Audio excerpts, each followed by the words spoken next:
কলকাতা হাইকোর্টে সম্প্রতি আইনজীবীর ঐক্য ও তাদের সার্বিক উন্নয়নের লক্ষ্যে একটি আলোচনা সভা অনুষ্ঠিত হয়। West Bengal advocate unit farm এবং সিপিডিআর ইন্ডিয়ার উদ্যোগে এই সভা আয়োজন করা হয়। সভায় উপস্থিত ছিলেন সিপিডিআর ইন্ডিয়ার হিউম্যান রাইটের all Indian secretary Atindra Ghosh, প্রখ্যাত আইনজীবীরা যেমন শুভদীপ রায়, মৌমিতা ঘোষ এবং অন্যান্য বিশিষ্ট ব্যক্তিত্বরা। আলোচনা সভায় মানবাধিকার রক্ষা, আইনজীবীদের স্বার্থ সংরক্ষণ এবং সমাজের ন্যায় বিচার প্রতিষ্ঠার বিষয়গুলির মতামত বিনিময় করা হয়। এই লড়াইয়ে সকল আইনজীবীকে ঐক্যবদ্ধ হওয়ার আহ্বান জানানো হয়, যা তাদের শক্তি ও প্রভাব বৃদ্ধি করবে। পঙ্কজজি ওনাকে সংবর্ধনা দেবেন অতীন্দ্রদা।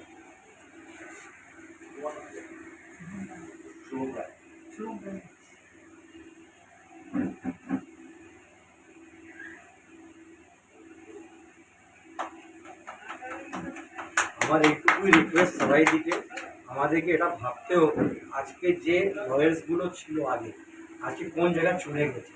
কেউ এই প্রফেশনে আসতে চায় না, কেউ চেম্বার করতে চায় না। এটা কি মানে কেন চলে গেছে, কেন লোক আসতে চাইছে না, কেন নতুন ডক্টরের চেম্বার খুলছে না পাড়ায়। আজকে প্রায় 10 বছরে আমি কেউ নতুন ডক্টর ইয়া ওকিলের চেম্বার দেখিনি পাড়ার মধ্যে, যেটা আগে আমার দেখতাম। কেন কি এই প্রফেশনে আসার জন্য যা কষ্ট, কেউ হেল্প দিতে চায় না, কেউ রেসপেক্ট দিতে চায় না।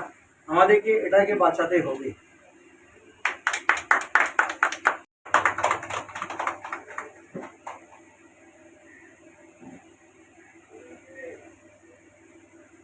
উনি বিদগ্ধ অ্যাডভোকেট, যে ডিপার্টমেন্টে সবাই খুব ভয় পায়, ইডিসিবিআই, সেখানে উনি ডিফেন্স লয়ার হিসাবে রয়েছেন।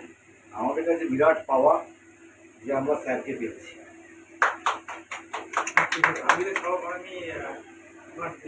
মানে যেভাবে সমস্ত দিক থেকে যা কিছু হেল্প লাগে আমি কিছু করতে রাজি আছি।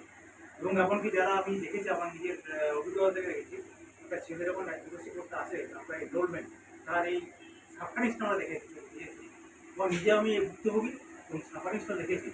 এর জন্য আমি পঙ্কজকে জিজ্ঞেস করতে পারেন, পঙ্কজ যখন এলো নতুন তখন মানে হয়তো হাইকোর্ট রেকর্ড করে এসছে, কিন্তু ওই যে জিনিসটা যে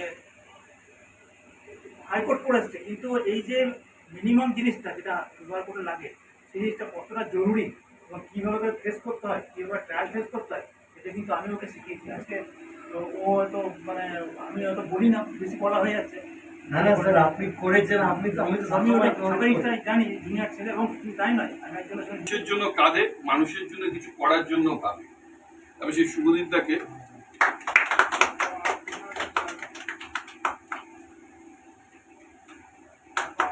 বিষয়টা হচ্ছে যে সিপিডিআর না আসলে আমি বুঝতে পারতাম না অনেক হিউম্যান রাইটস অর্গানাইজেশন আছে, তারা কি করছেন, হিউম্যান রাইটস কি করে অ্যাকচুয়াল মানুষকে তারা জানাচ্ছে না। কিন্তু অতীন্দ্রবাবুর মতন মানুষ, সোশ্যাল ওয়ার্কার, সবার প্রথম উনি একজন হিউম্যান রাইটস ভালো কর্মী, তারপরে all India basis human rights একজন অর্গানাইজার।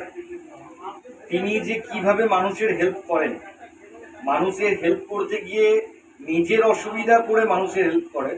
আরেকটা বিষয় খুব প্রশংসা, আমরা রাত 10টা বাজলে ফোন সাইলেন্ট করে দিই। অতীন্দ্রদার ফোন 24/7 খোলা থাকে। মানুষ হাসপাতাল হলো, কোনো বিপদে পড়লো, থানা পুলিশ হলো, সব সময় ওনাকে পায়।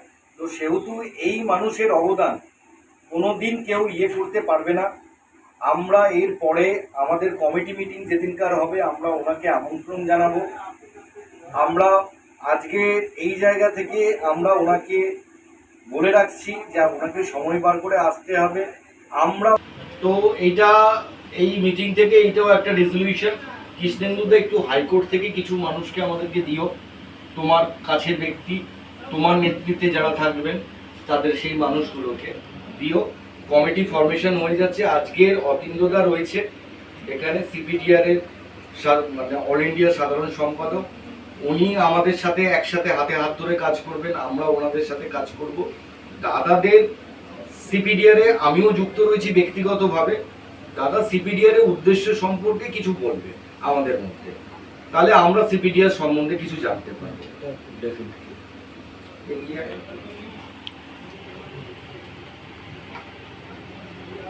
নমস্কার।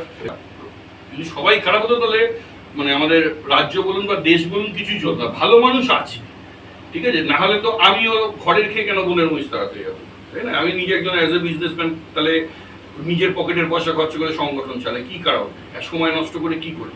আমাদের ইচ্ছা যে মানুষ যেন তাদের ন্যায় বিচারটা পায়, বা মানুষের উপরে যে তাদের অধিকারটা উল্লঙ্ঘন হচ্ছে সেই যেটা যেন না হয়, তার জন্য আপ্রাণ প্রচেষ্টা আমরা চালিয়ে করি এবং দাদাদের সবার সহযোগিতাতে সেটা করতে সক্ষম হয়েছে এবং দীর্ঘদিন ধরে করে আসছি। আর সব থেকে বড় ব্যাপার যে আমরা যেটা করি সেটা হচ্ছে মানব অধিকার, ঠিক আছে, হিউম্যান রাইটস।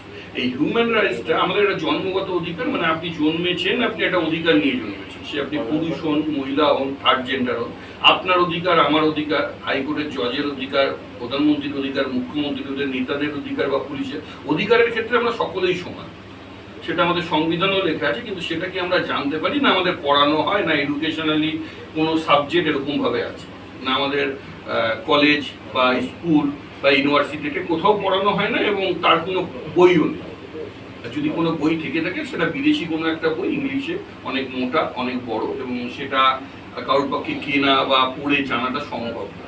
তা মানুষ জানবে কি করে তার অধিকার? এই জন্য একটা হ্যাকল হতে হবে, অ্যাকর্ড করতে হবে। এবারে সেটা করার মতো কোনো স্কোপ হয়নি, এবং অনেক সংগঠন আছে, মানবাধিকার সংগঠন, তারাও কোনো সময় এই জিনিসটা অ্যাকর্ড করেনি। কারণ অধিকারটা যদি জানিয়ে দেওয়া হয় তাহলে আপনি জেনে গেলেন। আবার সেক্ষেত্রেও আমি মানবাধিকার করতে এসে একটা জিনিস শিখেছি, যে আমি মানবাধিকার করি, আমি যদি আমিও আপনাকে সব শিখিয়ে দিই তাহলে আমার ক্ষেত্রে ক্ষতি হবে, সেই জন্য সবাইকে শেখানো যাবে না। এটা হচ্ছে মানুষের থট। কিন্তু সেই ক্ষেত্রে থেকে আমরা বেরিয়ে গিয়ে কাজ করেছি। আমরা 2023-এ প্রথম প্রেস ক্লাবে 13ই এপ্রিল আমরা একটা বই লঞ্চ করি, মানবতার ছোঁয়া, প্রথম অধ্যায়। সেখানে আইএস, আইপিএস, পুলিশ প্রশাসন, দাদাদের মতো অ্যাডভোকেটরা সবাই সেখানে লেখা দিয়েছে যে মানুষ কিভাবে মানবাধিকার সচেতনতা হবে, এবং তাতে আমাদের মানবাধিকারের যে 30 আর্টিকেলস আছে সেটা ইংলিশ এবং বেঙ্গলি দুটোই ওর মধ্যে